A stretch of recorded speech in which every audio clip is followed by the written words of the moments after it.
नमस्कार। आज का हमारा टॉपिक है सत्ता की साझेदारी। सत्ता की साझेदारी टॉपिक जो है वो 10th क्लास के नागरिक शास्त्र का टॉपिक है और इस टॉपिक में हम इस बात का अध्ययन करेंगे कि लोकतंत्र में यदि सरकार पावर शेयरिंग नहीं करती, अपनी शक्तियों का डिवाइडेशन नहीं करती, उन शक्तियों को नहीं बांटती है तो उसके क्या दुष्परिणाम हो सकते हैं, और अगर उन शक्तियों को बंटवारा कर देती है तो फिर उसके क्या लाभ हो सकते हैं। हम इस पूरे टॉपिक में इस बात को स्टडी करेंगे कि सत्ता की साझेदारी किस किस रूप में हो सकती है। तो स्टार्ट करते हैं हमारा टॉपिक, सत्ता की साझेदारी। हम ये बात जानते हैं कि लोकतंत्र जो होता है, लोकतंत्र जनता के द्वारा चुना गया होता है, जनता का शासन होता है, जिसमें समाज के सभी समूहों को उचित सम्मान दिया जाता है और सार्वजनिक नीतियां तय करने में सबकी बातें शामिल की जाती हैं। क्योंकि लोकतंत्र का एक बुनियादी सिद्धांत है कि लोकतंत्र में सभी शक्तियां जनता के पास होती हैं, जनता ही सरकार का निर्माण करती है, जनता ही सरकार को सत्ता प्रदान करती है। इसलिए सबसे अच्छा लोकतंत्र वही माना जाता है जिसमें जनता की भावनाओं की कदर की जाती है, जनता का आदर किया जाता है। इसलिए जिसमें शक्तियां नागरिकों के हाथ में होती हैं उस लोकतंत्र को सबसे अच्छा माना जाता है। लेकिन यदि लोकतंत्र में सत्ता का बंटवारा न किया जाए, शक्तियों का बंटवारा न किया जाए तो फिर क्या क्या स्थितियां उत्पन्न हो सकती है, इसका अध्ययन हम दो एग्जाम्पल से करेंगे। फर्स्ट एग्जाम्पल हम ले रहे हैं बेल्जियम देश का। बेल्जियम जो है वो यूरोप का एक छोटा सा देश है। इस देश की जो कुल आबादी है वो कुल आबादी का 59% जो हिस्सा है वो फ्लेमिश में रहता है और डच बोलता है। 40% जो लोग हैं वो विलोनिया में रहते हैं और फ्रेंच बोलते हैं। राजधानी जो ब्रसेल्स की बात करें तो 80% लोग फ्रेंच बोलते हैं और 20% लोग डच बोलते हैं।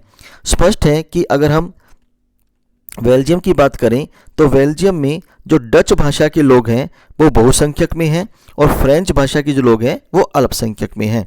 अगर भाषा के आधार पर बेल्जियम का अध्ययन करें तो यहाँ पर टकराव होना संभव था, परंतु 1970 और 73 के बीच बेल्जियम के जो नेता थे उन्होंने क्या किया, अपने संविधान में संशोधन किया और संशोधन करके इस बात को सुनिश्चित किया कि सत्ता में प्रत्येक आदमी की साझेदारी को सुनिश्चित किया जाएगा।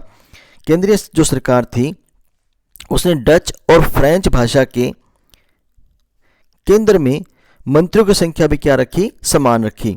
संसद में कोई कानून तब भी पास किया जाएगा जब दोनों भाषा समूह के जो सांसद हैं वो उस कानून पर एक मत होंगे या उसके पक्ष में होंगे। इस प्रकार बेल्जियम में सत्ता का बंटवारा करके जो टकराव हो सकता था उसको टाल दिया गया। इस प्रकार हम देखते हैं कि सत्ता के बंटवारे से यहाँ पे टकराव क्या हुआ, उत्पन्न नहीं हुआ। इसके विपरीत अगर हम श्रीलंका का एग्जाम्पल लें तो श्रीलंका एक द्वीपीय देश है जिसकी आबादी लगभग 2 करोड़ के करीब है और जिसकी 74% जो आबादी है वो सिंहली भाषा को बोलती है। 18% जो लोग हैं वो तमिल भाषा का उपयोग करते हैं। अगर श्रीलंका की बात करें तो श्रीलंका 1948 में स्वतंत्र हुआ और 1956 में एक कानून बनाया गया जिसके तहत जो तमिल भाषा थी उसको दरकिनार कर दिया गया और सिंहली भाषा को राजभाषा घोषित कर दिया गया। इसके साथ साथ ये काम भी किया गया कि विश्वविद्यालय, सरकारी नौकरियां और अन्य जो बेनिफिट थे उनमें जो सिंहली भाषा को बोलने वाले लोग थे उनको प्राथमिकता प्रदान की गई। इसके साथ जो सरकार थी उसने बौद्ध धर्म को भी संरक्षण प्रदान किया, अर्थात बौद्ध धर्म को बढ़ावा दिया। इन सब प्रावधानों के कारण क्या हुआ, जो तमिल लोग थे वो सिंहली समुदाय के विरुद्ध हो गए, क्योंकि जो सिंहली समुदाय के लोग थे उनको बेनिफिट ज़्यादा मिल रहे थे और तमिल लोगों को बेनिफिट कम मिल रहे थे। तो धीरे धीरे ये तनाव बढ़ता बढ़ता जो था वो गृह युद्ध में बदल गया। इस प्रकार हम देखते हैं कि श्रीलंका में जो सत्ता का बंटवारा था वो केवल एक ही पक्ष में कर दिया गया, तो उससे क्या हुआ, देश में गृह युद्ध की स्थिति उत्पन्न हो गई। तो इस प्रकार हम देखते हैं कि सत्ता की साझेदारी जो होती है अगर उसको सही प्रकार से ना किया जाए तो देश में राजनीतिक अस्थिरता और समूहों के बीच टकराव भी हो सकता है, क्योंकि जो विभिन्न समूह होते हैं वो अपने आप को किसी स्थानिक एथेनिक या जातीय समूह से जोड़ते हैं, अर्थात अपने आप को विशेष मानते हैं।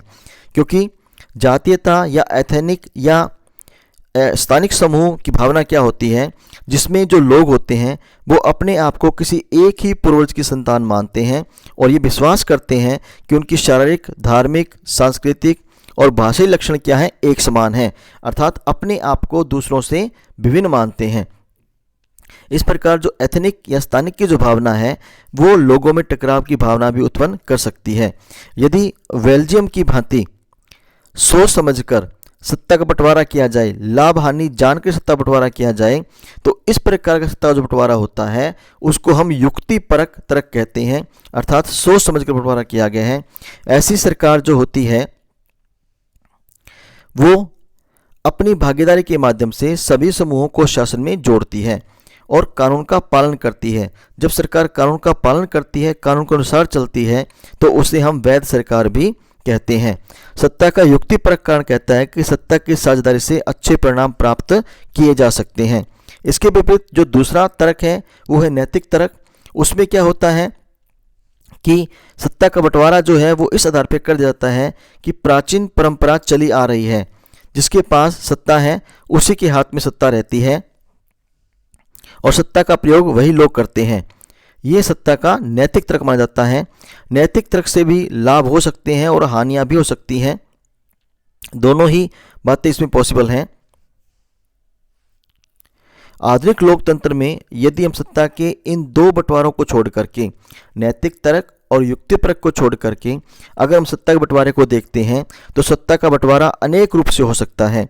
इसमें जो पहला रूप है उसमें हम सत्ता का बंटवारा विधायिका अर्थात पार्लियामेंट, कार्यपालिका एडमिनिस्ट्रेशन और न्यायपालिका कोर्ट के बीच में करते हैं। अर्थात ये तीनों समानांतर संस्थाएं हैं जो एक दूसरे का कार्य को देखती हैं। अगर इस प्रकार का बंटवारा किया जाता है तो उसको सत्ता का क्षैतिज वितरण, हॉरिजॉन्टल जो डिस्ट्रीब्यूशन है वो कहा जाता है। ऐसे बंटवारे से सत्ता का असीमित जो उपयोग होता है वो नहीं हो सकता, क्योंकि प्रत्येक जो संस्था है उसकी शक्तियां डिफाइन होती हैं और वो उन शक्तियों के अंतर्गत ही अपना कार्य करती हैं और हर जो इंस्टीट्यूशन है, जो संस्था है, वो दूसरी संस्था पर अंकुश भी रखती है। हमारे देश की अगर हम बात करें तो कार्यपालिका जो है वो सत्ता का उपयोग करती है, पर यह संसद के अधीन कार्य करती है।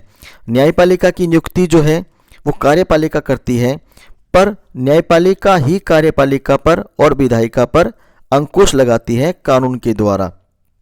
इस व्यवस्था को हम नियंत्रण और संतुलन की व्यवस्था भी कहते हैं, क्योंकि प्रत्येक संस्था दूसरी संस्था को नियंत्रण भी करती है और एक दूसरे में संतुलन भी स्थापित करती है। इसी प्रकार अगर हम सत्ता के बंटवारे का दूसरा रूप देखें तो दूसरे रूप में शक्तियों का जो बंटवारा है वो केंद्र सरकार, राज्य सरकार और स्थानीय सरकारों के बीच में होता है। अर्थात शक्तियों बंटवारा ऊपर से लेकर के नीचे तक किया जाता है। अगर इस प्रकार का हम सत्ता बंटवारा करते हैं तो उसे ऊर्ध्वाधर या वर्टिकल डिस्ट्रीब्यूशन कहते हैं। सत्ता के बंटवारे का जो तीसरा रूप है उसमें देश के जो विभिन्न सामाजिक समूह हैं, चाहे वो भाषा के आधार पे हो, जाति के आधार पे हो, लिंग के आधार पे हो, उन्हें भी सत्ता में शामिल किया जाता है।